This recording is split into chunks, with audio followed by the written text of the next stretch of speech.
položen špricko? Zato što sam glavni u Jabukovcu. Nisi više, sad sam ja.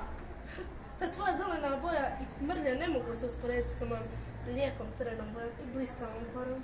Boja nema veze s tim. Ja nisam šprican, a ti jesi. I u tome je velika razlika. Zašto je to odjednom važno?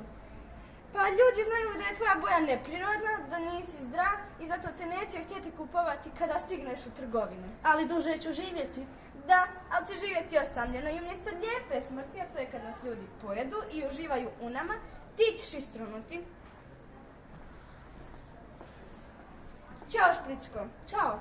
Nisi bio sasvim u pravu. Jabuke poput mene ljudi ipak kupuju, jer nemaju svi novaca za ekološki uzgojenu hranu.